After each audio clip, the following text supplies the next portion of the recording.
नमस्कार विद्यार्थी मित्रांनो, सर्वांचं स्वागत आहे आपल्या MPSC टाइम्स या यूट्यूब चॅनलमध्ये. तर GK टुडेची फ्री व्हिडिओ कोर्स जो आहे तो आपण मराठीमध्ये घेतोय आणि याच्यामध्ये आपण 5वा आणि 6वा जो सेट आहे तो आपल्याला पूर्ण करायचा आहे. तत्पूर्वी जर तुम्ही चॅनलवरती नवीन असाल तर नक्की चॅनल आपलं सबस्क्राईब करून घ्या, व्हिडिओला लाईक करा आणि शेअर करा. तर ह्या व्हिडिओमध्ये एकूण 20 प्रश्न असतील. ठीक आहे, प्रत्येक व्हिडिओमध्ये जवळपास आपण 20 प्रश्न जे आहेत ते घेणार आहोत. त्याच्यामुळे व्हिडिओ शेवटपर्यंत बघा. सगळे प्रश्न महत्त्वाचे आहेत आणि कंबाईनच्या परीक्षेमध्ये मॅक्झिमम क्वेश्चन जे असतात ते तुम्हाला GK टुडे मधून दिसतात. तर ते आपण तुमच्यासाठी फ्री ऑफ कॉस्ट मध्ये जे आहे ते घेऊन येतोय. हा, पण कोणाला समजा जर याच्या PDFs वगैरे हवे असतील किंवा MCQ ची प्रॅक्टिस बॅच हवी असेल तर त्यासाठी तुम्ही व्हिडिओच्या डिस्क्रिप्शन बॉक्समध्ये लिंक जी आहे ती तुम्ही चेक करू शकता. त्याच्यामध्ये सर्व काही डिटेल्स तुम्हाला माहिती जी आहे ती मिळून जाईल. तर आता सुरुवात करूया. तर बघा, पहिला प्रश्न काय. सेंटर फॉर मॉनिटरिंग इंडियन इकॉनॉमीच्या अहवालानुसार डिसेंबर 2022 मध्ये कोणत्या राज्यात सर्वाधिक बेरोजगारीचा दर नोंदवला गेला? तर या प्रश्नाचं उत्तर आहे हरियाणा. तर सेंटर फॉर मॉनिटरिंग इंडियन इकॉनॉमीच्या अहवालानुसार डिसेंबर 2022 मध्ये हरियाणा या राज्यामध्ये सर्वाधिक बेरोजगारीचा दर जो आहे हा नोंदवला गेलेला आहे. आता इकॉनॉमिक्स मधील बेरोजगारी चॅप्टरशी रिलेटेड हा करंट अफेअरचा प्रश्न आहे, निश्चितच तुम्ही हा लक्षामध्ये ठेवून घ्या. तर centre for monitoring Indian economy म्हणजे CMIE च्या अहवालानुसार डिसेंबर 2022 मध्ये भारतातील बेरोजगारीचा दर 8.3% 16 महिन्यांच्या उच्चांकावरती पोहोचलेला आहे. CMIE असं सुद्धा याच्यामध्ये जोडलं की ही जी वाढ आहे ही अंशतः कामगार सहभागदारात वाढ झाल्यामुळे झालेली आहे. डिसेंबरमध्ये शहरी बेरोजगारीचा दर हा 10.9% वाढला, तर ग्रामीण बेरोजगारीचा दर किरकोळपणे 7.4% आला. 37.4% हरियाणामध्ये राज्यामध्ये सर्वाधिक बेरोजगारीचा दर जो आहे तो नोंदवला गेला. किती? 37.4% इतका लक्षामध्ये ठेवा. त्याच्यानंतर मग राजस्थानचा क्रमांक लागतो 28.5% आणि मग दिल्लीचा क्रमांक लागतो 20.8%. ठीक आहे. तर तुम्हाला जर क्रम विचारला तर पहिला आहे हरियाणा, दुसरा आहे राजस्थान आणि तिसरा आहे दिल्ली. तर ही गोष्ट लक्षात ठेवायची. कुठल्या अहवालानुसार? या सेंटर फॉर मॉनिटरिंग इंडियन इकॉनॉमीच्या अहवालानुसार. निश्चितपणे हा प्रश्न लक्षात ठेवा. पुढील प्रश्न बघूया. नुकत्याच सर्वोच्च न्यायालयाने कलम 19 वर दिलेल्या निर्णयामुळे कोणत्या घटकांविरुद्ध अभिव्यक्ती स्वातंत्र्य वाढले? तर याचं उत्तर आहे खासगी नागरिक. तर नुकत्याच सर्वोच्च न्यायालयानं कलम 19 वरती दिलेल्या निर्णयामुळे या खासगी नागरिक या घटकाविरुद्ध अभिव्यक्ती स्वातंत्र्य जे आहे हे वाढलेलं आहे. तर बघूया, सुप्रीम कोर्टाने निर्णय दिला की नागरिक केवळ राज्याच्या विरोधात नव्हे तर अभिव्यक्ती स्वातंत्र्याच्या मूलभूत अधिकारांची सुद्धा अंमलबजावणी करू शकतात. यासह सुप्रीम कोर्टाने इतर खासगी नागरिकांविरुद्ध हे अधिकार मागण्यासाठी जागा देखील वाढवलेली आहे. न्यायालयाने निर्णय दिला की कलम 19(1) अंतर्गत दिलेले हमी दिलेले अभिव्यक्ती आणि अभिव्यक्ती स्वातंत्र्य कलम 19(2) मध्ये आधीच नमूद केलेल्या कोणत्याही अतिरिक्त कारणामुळे रोखलं जाऊ शकत नाही. तर पॉलिटिक्सशी रिलेटेड हा करंट अफेअरचा प्रश्न आहे, निश्चितपणे तुम्ही हा लक्षामध्ये ठेवून घ्या. पुढचा प्रश्न बघूया. जागतिक ब्रेल दिन कधी साजरा केला जातो? तर याचं करेक्ट उत्तर आहे पर्याय क्रमांक 2, 4 जानेवारी रोजी हा जागतिक ब्रेल दिन जो आहे हा साजरा केला जातो 4 जानेवारी रोजी.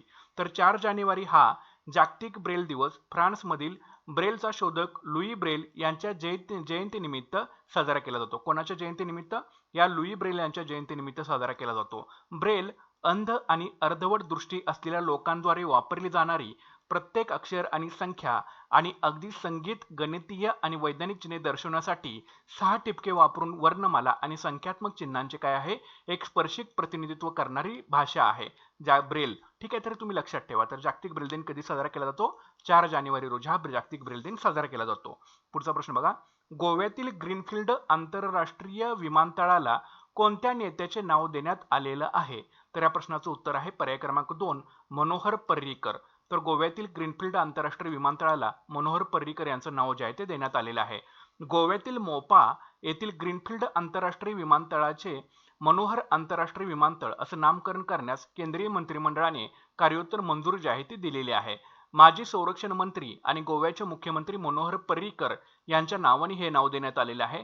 ते 2017 ते त्यांच्या मृत्यूपर्यंत गोव्याचे मुख्यमंत्री होते. तर गोव्यातील मोपा या ठिकाणी हे ग्रीनफील्ड आंतरराष्ट्रीय विमानतळ आहे, तर त्याचं नाव बदलून आता मनोहर आंतरराष्ट्रीय विमानतळ असं करण्यात येणार आहे. तरी तुम्ही लक्षामध्ये ठेवून घ्या. ठीक आहे. पुढचा प्रश्न बघा.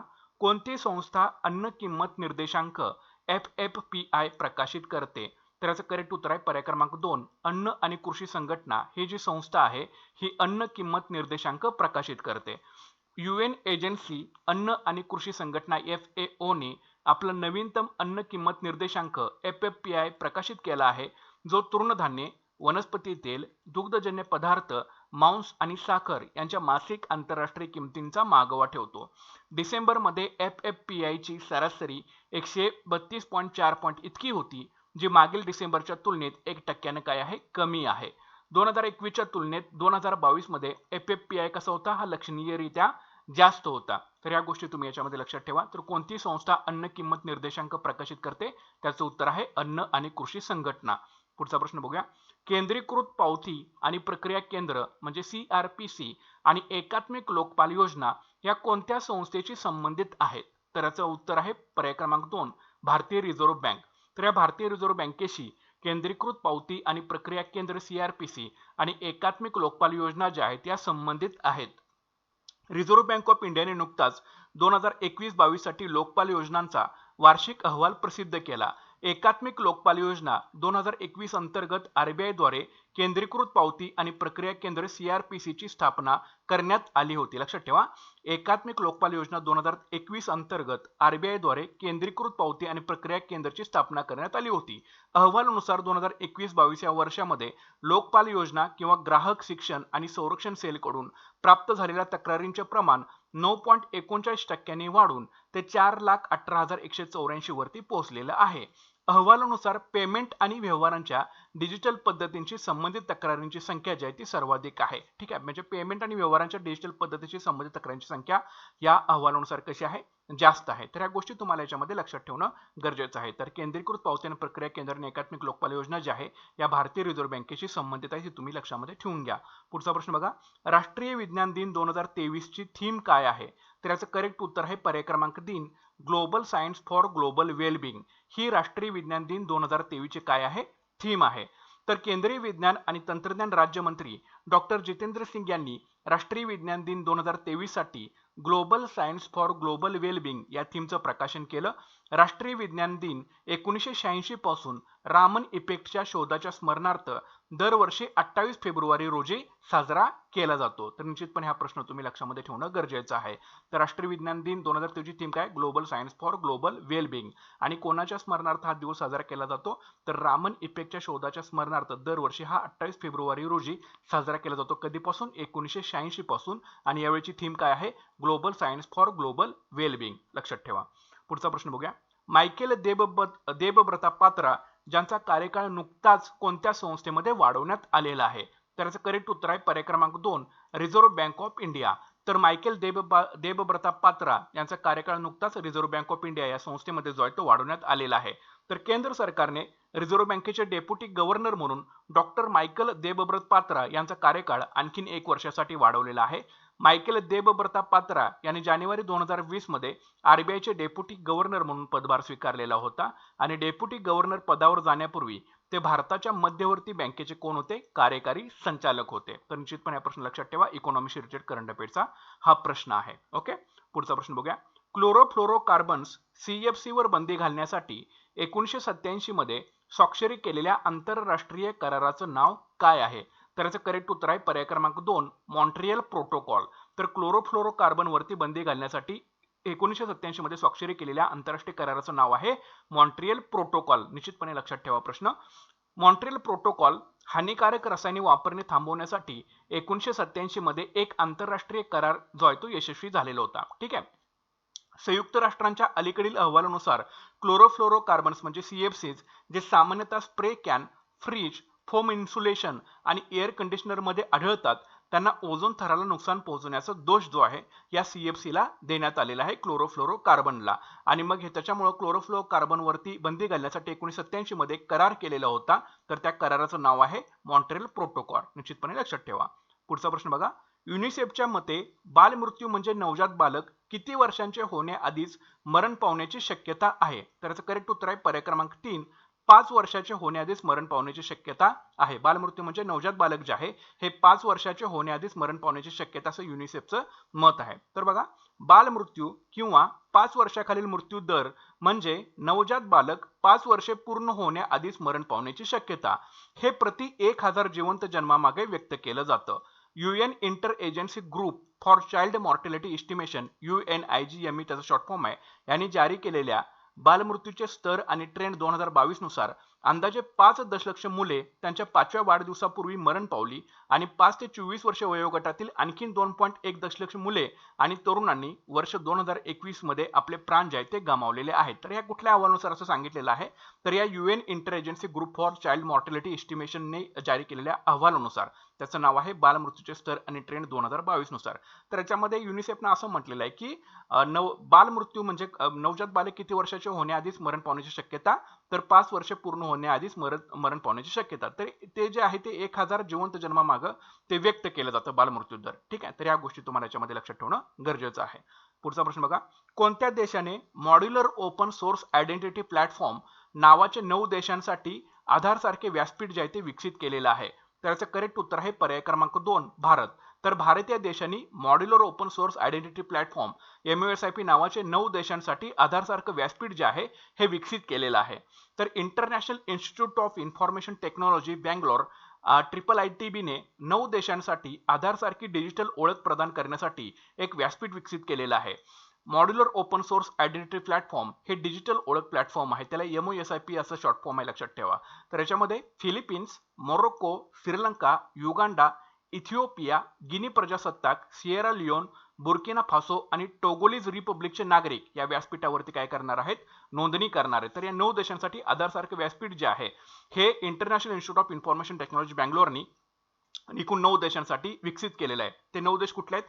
Philippines, Morocco, Sri Lanka, Uganda, Ethiopia, Guinea प्रजासत्ताक, Sierra Leone, Burkina Faso, Togolese Republic. हे तुम्ही लक्षामध्ये ठेवणं फार गरजेचं आहे. ठीक आहे, महत्त्वाचा प्रश्न लक्षात ठेवा. पुढचा प्रश्न बघूया, भारतातील स्पेस टेक स्टार्टअप्सना प्रोत्साहन देण्यासाठी इस्रोने कोणत्या कंपनीसोबत भागीदारी केलेली आहे? तर याचं उत्तर आहे पर्याय क्रमांक 2 मायक्रोसॉफ्ट. तर भारतातील स्पेस टेक स्टार्टअप्सना प्रोत्साहन देण्यासाठी इस्रोने जे आहे या मायक्रोसॉफ्ट कंपनीसोबत भागीदारी जी आहे ती केलेली आहे. तर भारतीय अंतराळ संशोधन संस्था इस्रो आणि मायक्रोसॉफ्ट यांनी भारतातील स्पेस टेक स्टार्टअपच्या वाढीस चालना देण्यासाठी सामंजस्य करारावरती स्वाक्षरी केली. हा सामंजस्य करार देशभरातील स्पेस टेक स्टार्टअप्सना तंत्रज्ञान साधने आणि प्लॅटफॉर्म, बाजार समर्थन आणि मार्गदर्शनासह सक्षम करण्याचा प्रयत्न करतो आणि इस्रोद्वारे ओळखले जाणारे space tech startups Microsoft for startup founders hub प्लॅटफॉर्मवरती ऑनबोर्ड देखील जे आहे ते केले जाणार आहेत. तर निश्चितपणे प्रश्न लक्षात ठेवा. तर भारतातील स्पेस टेक स्टार्टअपना प्रोत्साहन देण्यासाठी इस्रोने जे आहे या मायक्रोसॉफ्ट कंपनीसोबत जी आहे ती भागीदारी केलेली आहे आणि या करारामधून काय होणार आहे, तर देशभरातील स्पेस टेक स्टार्टअप्सना तंत्रज्ञान साधने, प्लॅटफॉर्म, बाजार समर्थन आणि मार्गदर्शनासह त्यांना सक्षम करण्याचा प्रयत्न या कराराच्या माध्यमातून जो आहे तो केला जाणार आहे. पुढचा प्रश्न बघूया, लेकॅनोमॅब ज्याला US FDA ने मान्यता दिलेली आहे त्याचा वापर कोणत्या रोगावरती उपचार करण्यासाठी केला जातो? हे जे लेकॅनोमॅब जे औषध आहे ज्याला US FDA ने मान्यता दिलेली आहे तर त्याचा उपचार कोणत्या रोगावरती उपचार करण्यासाठी केला जातो? तर याचं करेक्ट उत्तर आहे पर्याय क्रमांक 2 अल्झायमर या रोगावरती उपचार करण्यासाठी हे लेकॅनोमॅब औषध जे आहे ते वापरलं जाणार आहे. तर US फूड अँड ड्रग ॲडमिनिस्ट्रेशनने अल्झायमर रोगावरील औषध लेकॅनोमॅबसाठी त्वरित मान्यता जी आहे ती दिलेली आहे. औषधाने अल्झायमर रोगाचा उपचार म्हणून संभाव्यता जी आहे ती दर्शवलेली आहे, ज्यामुळे प्रगती जी आहे ती मंद होत आहे. ठीक आहे, म्हणजे रोग पसरण्याची प्रगती जी आहे या औषधामुळे काय होते, मंद होते. जरी तो पूर्णपणे बरा होत नसला तरी हे जे औषध आहे लेकॅनोमॅब नावाचं ते अमायलोइड बीटाला बांधून ठेवण्याचं काम करतं, जे अल्झायमर रोगाचं एक वैशिष्ट्य आहे. त्याच्यामुळे रोग जो आहे तो पसरत नाही, हे तुम्हाला माहित असणं गरजेचं आहे. तर लेकॅनोमॅब हे जे औषध आहे ज्याला US FDA ने मान्यता दिलेली आहे ते अल्झायमर या रोगासाठी वापरलं जातं, हे तुम्हाला लक्षामध्ये ठेवणं गरजेचं आहे. पुढचा प्रश्न बघूया, कोणत्या संस्थेने औद्योगिक युनिट्स आणि प्रयोगशाळांच्या मॅपिंगसाठी पोर्टल जे आहे ते सुरू केलेलं आहे? त्याचं करेक्ट उत्तर आहे पर्याय क्रमांक 2 ब्युरो ऑफ इंडियन स्टँडर्ड्स. ही जी संस्था आहे ब्युरो ऑफ इंडियन स्टँडर्ड्सची, या संस्थेने औद्योगिक युनिट्स आणि प्रयोगशाळांच्या मॅपिंगसाठी एक पोर्टल सुरू जे आहे ते केलेलं आहे. तर ब्युरो ऑफ इंडियन स्टँडर्डच्या 76व्या स्थापना दिनानिमित्त औद्योगिक युनिट्स आणि प्रयोगशाळांच्या मॅपिंगसाठी एक पोर्टल जे आहे ते लॉन्च करण्यात आलं. वाणिज्य आणि उद्योग मंत्रालयाने शाळांमध्ये मानक क्लब, मानक राष्ट्रीय कृती योजना 2022 ते 27, सुधारित national building code of India NBC 2016 आणि national electrical code of India 2023 देखील जे आहे हे सुरू केलेलं आहे. तर निश्चितपणे तुम्ही लक्षात ठेवा प्रश्न. तर ब्युरो ऑफ इंडियन स्टँडर्ड या संस्थेने औद्योगिक युनिट्स आणि प्रयोगशाळांच्या मॅपिंगसाठी काय केलेलं आहे, एक पोर्टल जे आहे ते सुरू केलेलं आहे. तर हे BISच्या 76व्या स्थापना निमित्त, BIS म्हणजे ब्युरो ऑफ इंडियन स्टँडर्ड्स. ठीक आहे, आणि वाणिज्य आणि उद्योग मंत्रालयानं काय केलेलं आहे, शाळामध्ये मानक क्लब असेल, मानक राष्ट्रीय कृती योजना असेल, सुधारित national building code of India असेल आणि national electronic code of India 2023 असेल, हे देखील सुरू केलेलं आहे. तर निश्चितपणे हा प्रश्न तुम्ही लक्षामध्ये ठेवून घ्या. पुढचा प्रश्न आहे, कोणत्या शहराने बस आणि मेट्रोचे भाडे इलेक्ट्रॉनिक पद्धतीने भरण्यासाठी नवीन मोबिलिटी कार्ड सुरू करण्याची घोषणा जी आहे ती केलेली आहे? तर याचं उत्तर आहे पर्याय क्रमांक 3, दिल्ली. तर दिल्ली या शहराने बस आणि मेट्रोचे भाडे इलेक्ट्रॉनिक पद्धतीने भरण्यासाठी नवीन मोबिलिटी कार्ड जे आहे ते सुरू करण्याची घोषणा केली.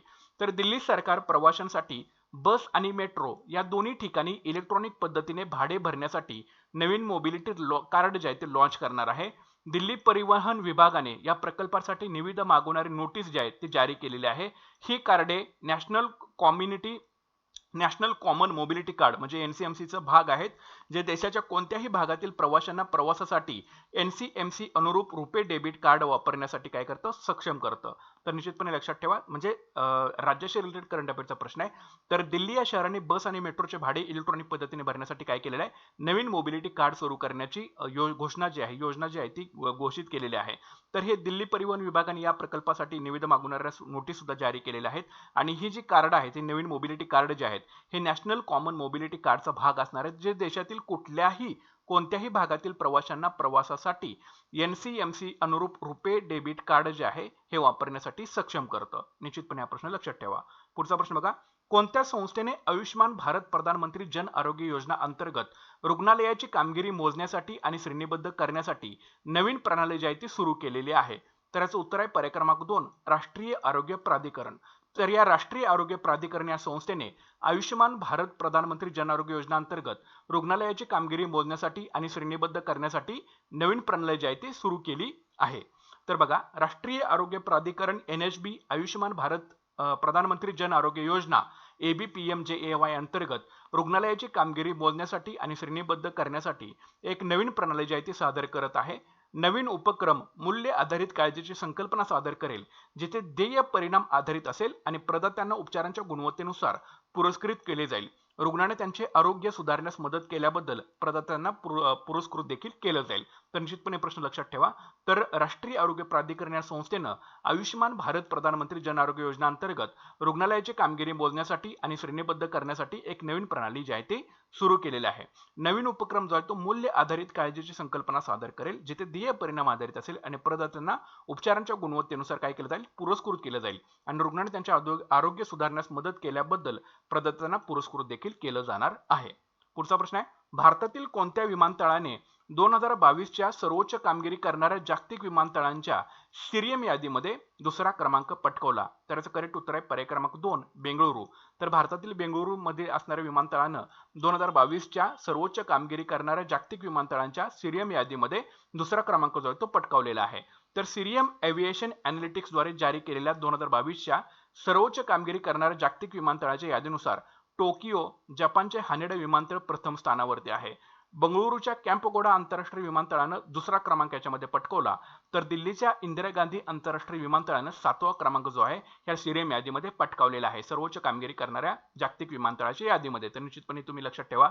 आणि या यादीमध्ये पहिला क्रमांक कोणाचा आहे? जपानचं हानेडा विमानतळ जे आहे ते पहिल्या क्रमांकावरती आहे. बंगळुरूचं कॅम्पगोडा आंतरराष्ट्रीय विमानतळ जे आहे ते दुसऱ्या क्रमांकावरती आहे. आणि दिल्लीचं इंदिरा गांधी आंतरराष्ट्रीय विमानतळ जे आहे ते 7व्या क्रमांकावरती आहे. निश्चितपणे लक्षात ठेवा. पुढचा प्रश्न बघा, अलीकडेच चाचणी केलेल्या कमी पल्ल्याच्या बॅलिस्टिक क्षेपणास्त्राचं नाव काय आहे? तर याचं करेक्ट उत्तर आहे पर्याय क्रमांक 1, पृथ्वी 2. ठीक आहे. तर हे अलीकडे चाचणी केलेल्या कमी पल्ल्याच्या बॅलिस्टिक क्षेपणास्त्राचं नाव आहे पृथ्वी 2. तर संरक्षण संशोधन आणि विकास संस्था DRDOने ओडिशाच्या किनारपट्टीवरील चांदीपूर येथील एकात्मिक चाचणी श्रेणीवरून पृथ्वी 2 या शॉर्ट रेंज बॅलिस्टिक क्षेपणास्त्राचे यशस्वी प्रक्षेपण केलं. संरक्षण मंत्र्याने सांगितले की क्षेपणास्त्राने अचूकतेने लक्ष्य गाठलं आणि वापरकर्ता प्रक्षेपणानं पृथ्वी 2 क्षेपणास्त्राचे सर्व ऑपरेशनल आणि तांत्रिक मापदंड जे आहेत ते यशस्वीरित्या प्रमाणित केले, ज्याचा पल्ला सुमारे 350 किलोमीटरचा आहे. ठीक आहे. तरी तुम्ही लक्षात ठेवायचं, पृथ्वी 2 जे पल्ला किती आहे, जवळपास 350 किलोमीटरचा आहे. ठीक आहे. आणि ही चांदीपूर इथल्या ओडिशाच्या किनारपट्टीवरील चांदीपूर येथून या क्षेपणास्त्राची यशस्वी चाचणी घेतली. DRDOने अशा प्रकारे घोषणा जी आहे ती केलेली होती. तर निश्चितपणे लक्षात ठेवा. तर पृथ्वी 2 या कमी पल्ल्याच्या बॅलिस्टिक क्षेपणास्त्राची चाचणी जी आहे ती नुकतीच करण्यात आलेली होती. ठीक आहे. पुढचा प्रश्न बघूया. पंतप्रधान नरेंद्र मोदी यांनी कोणत्या शहरात ग्लोबल इन्व्हेस्टर समिटचं उद्घाटन केलं? तर याचं करेक्ट उत्तर आहे पर्याय क्रमांक 3, इंदूर. तर पंतप्रधान नरेंद्र मोदी यांनी इंदूर शहरामध्ये ग्लोबल इन्व्हेस्टर समिटचं जे आहे ते उद्घाटन केलेलं आहे. तर पंतप्रधान नरेंद्र मोदी यांनी इंदूरमध्ये invest Madhya Pradesh global investor समिटच्या 7व्या आवृत्तीचं व्हर्च्युअल म्हणजे ऑनलाईन उद्घाटन केलं. राज्य सरकारच्या प्रमुख कार्यक्रमाची theme Madhya Pradesh the future ready state अशा प्रकारचे आहे आणि गयानाचे अध्यक्ष डॉक्टर मोहम्मद इरफान अली आणि सुरिनामचे अध्यक्ष चंद्रिका प्रसाद संतोखी यांनी या बैठकीला संबोधित देखील केलेलं होतं. तर निश्चितपणे प्रश्न लक्षात ठेवा. तर पंतप्रधान नरेंद्र मोदी यांनी इंदूरमध्ये जी invest Madhya Pradesh global investor summit झाली होती या 7व्या आवृत्तीचं काय केलं, ऑनलाईन उद्घाटन केलं. या कार्यक्रमाची थीम काय होती, Madhya Pradesh the future ready state आणि गयानाचे अध्यक्ष डॉक्टर मोहम्मद इरफान अली आणि सुरिनामचे अध्यक्ष चंद्रिका प्रसाद संतोखी यांनी या बैठकीला काय केलेलं आहे, संबोधित देखील केलेलं आहे. ठीक आहे. पुढचा प्रश्न आहे, जागतिक हिंदी दिवस परिषद 2023 चे यजमान कोणता देश आहे. ही जागतिक हिंदी दिवस परिषद 2023 ला झालेली होती. तर ती कुठं झालेली होती, की कुठला त्याचा यजमान देश होता. तर याचा करेक्ट आन्सर आहे पर्याय क्रमांक 3 फिजी. लक्षात ठेवा. तर जागतिक हिंदी दिवस, ज्याला विश्व हिंदी दिवस असेही म्हणतात, ते दरवर्षी 10 जानेवारी रोजी साजरा केला जातो. ठीक आहे. जागरूकता निर्माण करणे आणि जगभरात हिंदी भाषेचा प्रचार करणं असा या दिवसाचा उद्देश असतो. हिंदी आर्टिफिशियल इंटेलिजन्सचं पारंपरिक ज्ञान ही या वर्षाच्या परिषदेची काय आहे, थीम आहे. आणि जागतिक हिंदी दिन परिषद नाडी फिजी येथे होणार आहे. तर निश्चितपणे हा प्रश्न लक्षात ठेवा. तर जागतिक हिंदी दिवस परिषद 2023 चा यजमान देश कुठला आहे, तर तो आहे फिजी. फिजीमध्ये कुठं, नाडी या ठिकाणी जी आहे ती जागतिक हिंदी परिषद जी आहे ती होणार आहे. परिषदेची थीम काय, हिंदी आर्टिफिशियल इंटेलिजन्सचं पारंपरिक ज्ञान. उद्देश काय आहे, जागरूकता निर्माण करणं कशाबद्दल, हिंदी भाषेबद्दल. ठीक आहे. आणि जगभरात हिंदी भाषेचा प्रसार करणं. आणि कधी साजरा केला जातो, जागतिक हिंदी दिवस 10 जानेवारी रोजी साजरा केला जातो, ज्याला विश्व हिंदी दिवस असं देखील याला म्हटलं जातं. ठीक आहे. तर अशा प्रकारचे 20 प्रश्न आहेत. जर तुम्हाला जीके टुडेच्या पीडीएफ हव्या असतील मराठीमध्ये ट्रान्सलेट केलेल्या आणि एमसीक्यूची तुम्हाला प्रॅक्टिस करायची असेल कंटिन्युअसली, तर तुम्ही ह्या आपल्या बॅचेस झालेल्या आहेत. एकूण 3 बॅचेस आपण आतापर्यंत घेतलेल्या आहेत. जानेवारी ते मार्च 2023, एप्रिल ते जून 2023 आणि जुलै ते सप्टेंबर 2023. आता 3 बॅचेस झालेले. 4थी बॅच जी आहे ती आपली चालू आहे ऑक्टोबर ते डिसेंबर 2023. जर तुम्हाला याच्या पीडीएफ हव्या असतील आणि तुम्हाला कंटिन्युअसली एमसीक्यू प्रॅक्टिस करायची असेल, तर आपल्या टेलिग्रामचा प्रायव्हेट टेलिग्राम चॅनलचा ग्रुप आहे. तर तुम्हाला जॉईन करायचं असेल तर तुम्ही नक्की मध्ये जॉईन करू शकता. आपला यूपीआय क्रमांक आहे 9175004641@IKWIK. हा यूपीआय क्रमांक आहे. तर तुम्ही याच्यावरती पे करून तुम्ही स्क्रीनशॉट तुम्हाला पाठवून द्या. तुम्हाला सगळ्या मंच्या या पीडीएफ असतील त्या ग्रुपमध्ये तुम्हाला ऍड केलं जाईल. जानेवारी ते मार्च 2023, एप्रिल ते जून 2023, जुलै ते सप्टेंबर 2023 आणि आता शेवटचे 3 महिने 2023 आपले सुरू आहेत. ऑक्टोबर ते डिसेंबर 2023 ही आपली ऑन गोईंग बॅच जी आहे ती आपली चालू आहे. याच्यामध्ये जवळपास 90 प्रश्न आपण जे आहे ते ऑलरेडी कव्हर केलेले आहेत. तर तुम्हाला समजा चारही ना सुद्धा अवेलेबल तुम्हाला व्हायचं असेल, एनरोल करायचं असेल, तर तुम्ही 100% याच्यामध्ये एनरोल करू शकता. आता तरी 3 महिने या सप्टेंबर पर्यंत आपल्या सगळ्या पीडीएफ तुम्हाला अवेलेबल आहेत. तुम्ही ते डाउनलोड करू शकता, प्रिंट करू शकता, वाचू शकता, प्लस कंटिन्युअसली सतत तुम्ही एमसीक्यूची प्रॅक्टिस सुद्धा करू शकता. ठीक आहे. तर निश्चितपणे तुम्ही याच्यामध्ये एनरोल करून घ्या.